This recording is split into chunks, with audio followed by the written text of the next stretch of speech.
So we're down here at the visitor center, and they have a cafe. And I've been just eating these because I didn't know there was a cafe. It's quite nice here, very beautiful. They even actually put up a sign just for us. Large RV parking only 25 feet and over. Luke and Dolly, you can't see that part, it's on the bottom. Really excited to be here. We're gonna go check out the visiting center. It looks like a cute little town down here. Just look at all this. So cool. There you go, babe. This is so clean.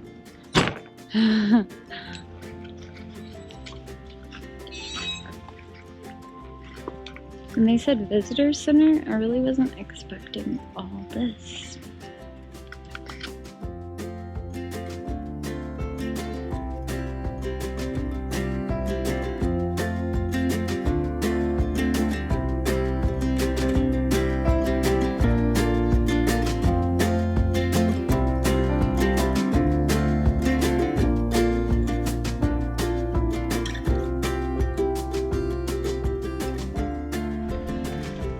So yes, we did just get rid of a bunch of books, but we're looking to have books around that are more useful to us and more interesting. So Luke found this.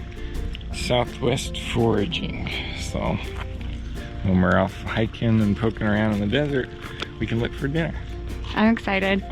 We've been wanting to get into foraging for a while now anyway. Yeah, I always thought it'd be cool, you know. Yeah. At least this one's more region specific. They had another one that was just like edible plants in general, but we spend more time trying to figure out what's edible, you know. This is a little more specific. Right, and like in this, we're gonna be spending a lot of time in the desert here in a few months, so that'll be really handy and fun to have. But it turns out we actually need to go back up to the top and check in there. So that's what we're gonna do. So we were just driving through the park and there's this beautiful deer just hanging out in the road. Luckily we weren't going too fast. Bye.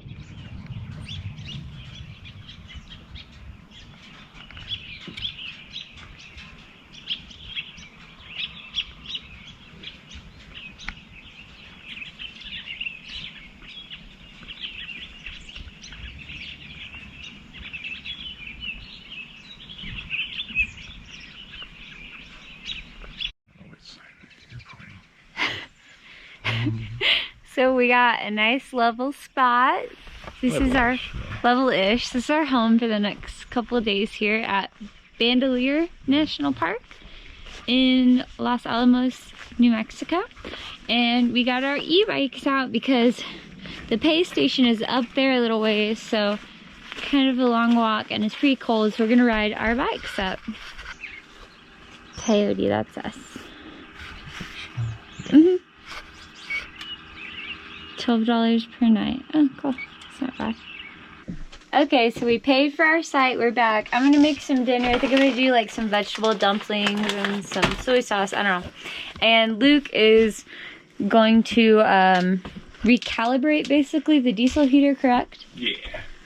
Since we're now at 6,000 feet instead of 9,000 feet, I need to adjust the air fuel mix so it doesn't cool up. So basically he's gonna put in a bunch of top secret codes that I don't understand, and we're gonna be warm. Yeah. Thanks, babe. Our bellies are full, and now Luke is making us some hot drinks on the stove. I'm probably gonna have a hot tea. Babe, what are you gonna have? I might do a hot cocoa if we have some. I don't know. I think we might have one or two left. This is our kitty Spy. She likes to travel. The other two don't really care to travel, but Spy is wild. She's a wild girl and she likes to travel, don't you? Yeah, you do. And she talks a lot too. And she don't like it, Daddy, when you pet her butt. You only pet her head. You know that. There you go. She's so fussy, like all the time. It's okay, I know it's crazy damn thing. It's crazy damn thing. Oh, she's mad because Nature's over here. Hey, Joe. Kleina, what do you think about our new home for the next couple of days? She said, as long as I can sit by my water fountain, I'm fine with everything else. Good morning. We're gonna walk around and hike for a little bit, and we have all these bags of dried fruit that we bought. We still have trail mix, but we're not eating these, so Luke's like, let's make our own trail mix, and I think that's a great idea. So what do we want to put in it? These are hickory smoked flavored almonds. They're actually really yummy. Let me try some. Thank you. But they've been open, so you can eat them. Oh my god, those are good. Why have I not been eating those? Okay, let's definitely put those in there. Wait, here's a bag of peanuts already. Should we add into this? I was just going to fill up this whole bag. Okay. That's really good. This is mixed nuts that we've had. I think they're still good. Yep. Still yummy. What else? Let's do some cranberries. And blueberries. Okay, now we've got pecans, almonds, some mixed nuts, some cranberries, blueberries, and now we'll actually eat it. Let's mix it up and make it look pretty. Yeah. That looks delicious. You know what we're missing is like M&M's. Oh my god, you're right. And we don't sweeten it up. We don't have any chocolate to put in it. Is it good? The hickory smoked almonds are kind of like unexpected. Yeah. Still good. We do need to add chocolate to this. We didn't go with our shoes before, but it's been a while. Luke's painting his shoes. He's waterproofing them. That's right. Gotta take care of your investments. Keep the toes dry. Thank you.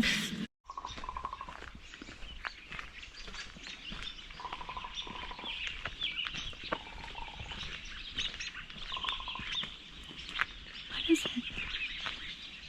Oh my god, what is that?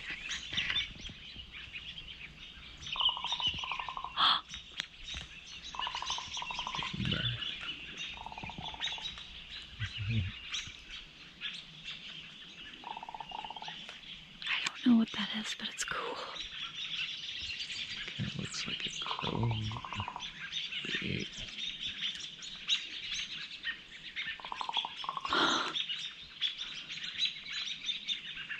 Looking for a lady.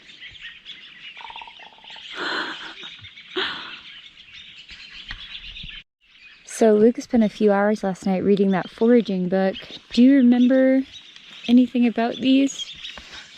I can't remember the name of them, but they're edible. And the white powder on these is actually a yeast.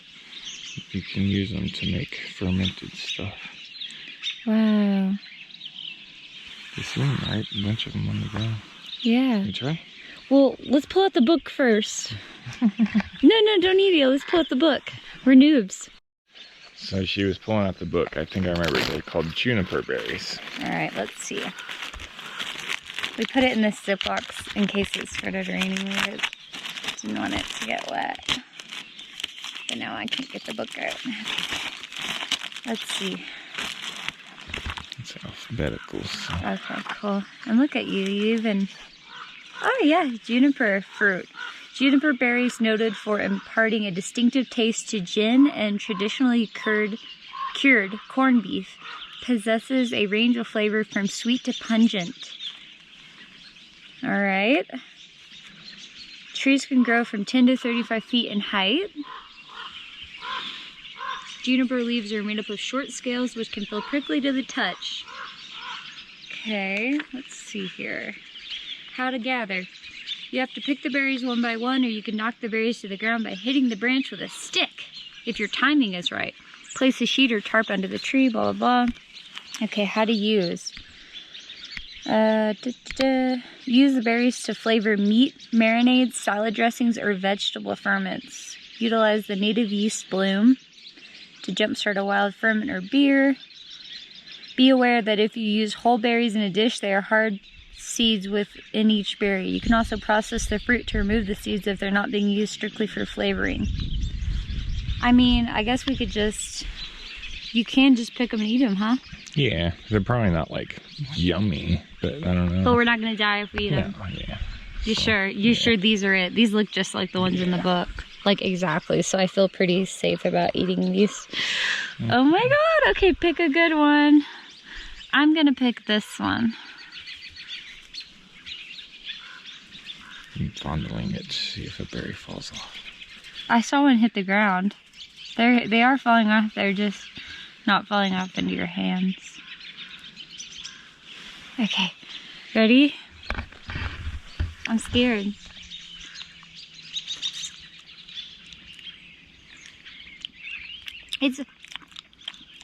It's got an interesting taste because for a minute it tasted like candy and then it tasted really bitter and now I'm tasting like a little bit of grape flavor. There's a seed inside. You kind of just move it around in your mouth. Very floral, very strong. Yeah, I feel like I just like took a drop of essential oil in my mouth. That's what it tastes like. That is exactly what it tastes like. Interesting. Yeah, definitely not something you want to eat a fistful of. I bet there's a lot of tannins in those, so it'll probably make you sick if you eat too much. But that's really cool that we just, like, I've never done that before. I've always wanted to stop and just eat a berry randomly from the wild. But that's cool that we can actually do it now and know that we're not going to die.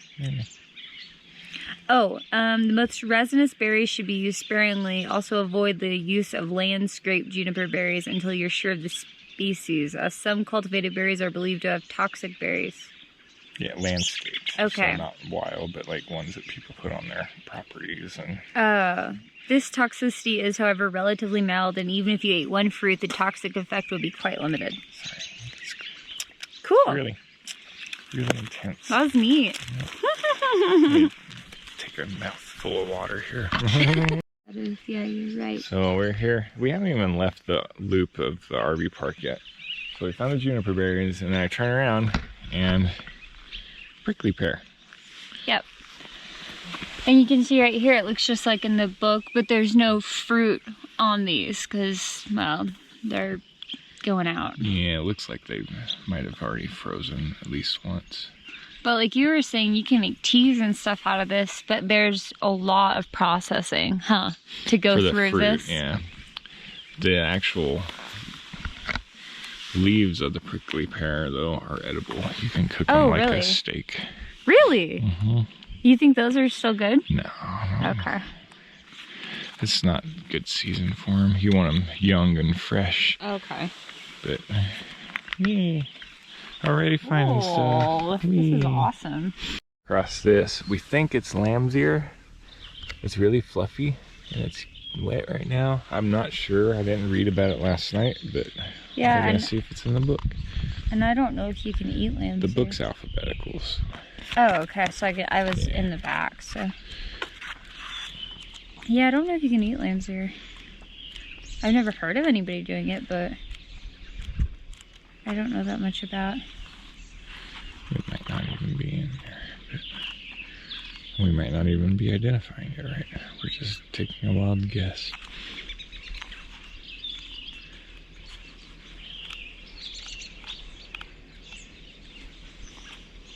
Here's the L's. Lemonade berry. Yeah. Lamb's quarter. Nope. Alright, well, but you know what I would like to know if it is a lamb's ear. So I know there's like that plant app, you know, on the phone, and maybe if I have enough signal I can download it real quick. We just reverse image search on Google. Yeah. Cool. Any signal? I have no signal. Let's see if I can turn my phone. It's still recording.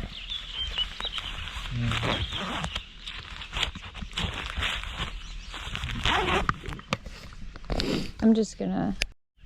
You guys, this is so soft. Like, look how the water dews up on this. Look at that, isn't that beautiful? Alright, I'm gonna take a picture and see if we can't find it later, because we're not getting good signal in here. Luke just found some more prickly pear, and this one actually has like a little dried up fruit on it in the top right there. That's pretty cool.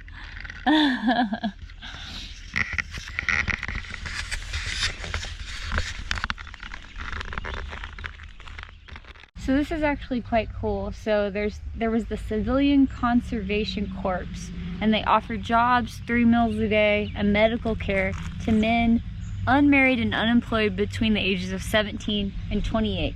And they gave them $30 per month, but they were required to send $25 back to their families. So basically they made like $1 a day. And it seems like they worked their booty tooties off. Over here, it says they only used picks and shovels to chisel the first road into the Frijoles Canyon. I mean, these guys worked hard. It's actually really interesting. So we found these when we were walking by, and they looked really interesting to me, and Luke thought he might recognize them from the book. And I think you're right, babe. I think these might be like dried up ground cherries, because if you look here, the pod, we're not for sure, so we're gonna take another photo and see if we can identify them when we get internet service, but thinking they might be dried up ground cherries, and they're really quite beautiful. Oh, and here's a ladybug for good luck. Can you see her? Or him? Hi. This isn't actually a identifiable plant from the book, but I just wanted to show you these beautiful red leaves. Aren't those gorgeous? So pretty. I feel like that was another one that was in the book that I didn't bookmark. Here's a really tall, beautiful one that interests us, and Luke's gonna take some photos of it now, but they've got these little bitty seeds on them. It's quite breathtaking, actually. If anyone knows what this is, comment below, because we'd like to know. But we don't have any internet service right now. Okay, this is kind of cool, but I love the natural little coves. If you can go inside this tree right here. Oops, it took my hat and my glasses off, but this is nice. This is like nature's clubhouse in here. There's footprints right here. I think there's some other people sticking down here. Very muddy.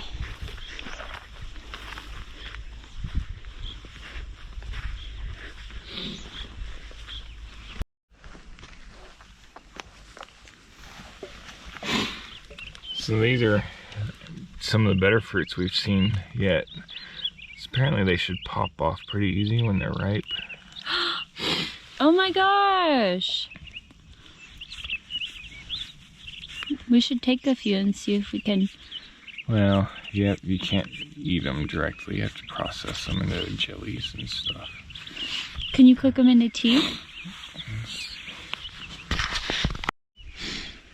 So this one actually doesn't have any. It's hard. Maybe not that right. Oh. Maybe it's overripe. Oh. What's it smell like? Actually, it smells really sweet. Oh, that smells like candy and tea. Yeah, it's really nice smell to it. Mmm. I can see how that'd make a good jelly. Oh yeah, a great jelly. Oh, that smells actually really nice. Mm-hmm.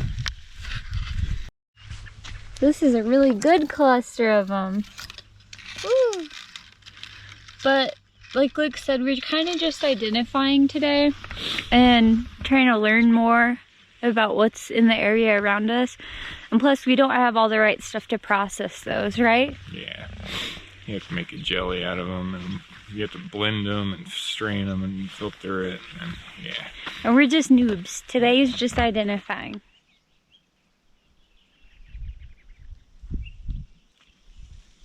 These are old ruins, and once in the 1200s, someone stayed in this room. Might be a fungus. What is that? Probably shouldn't get too close, huh? Honestly, it looks like a giant blueberry to me. It's a fungus. Ooh, you can smell it. I used to kick those when I was a kid, and it'd be like a poof. Really? Ball of. Wow. It looks like a giant blueberry or elderberry, though. I see a fungus up here. Must have been getting a lot of rain. Wow. People pay money for those at the store. What are you doing in there, little barrel cactus? Yeah, he's cute. You got a good eye from this far away.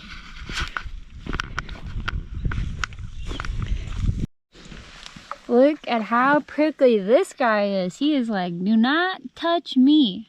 I will poke you. Pretty though. Almost looked fuzzy because there's so many spikes. Well, we're gonna call this a wrap. Thanks for hanging out with us, identifying some plants and hiking, and it's just been a really nice day, but we're gonna hike back down this plateau and go get warm. Maybe make ourselves some hot tea. Does that sound good? Yeah, it's good.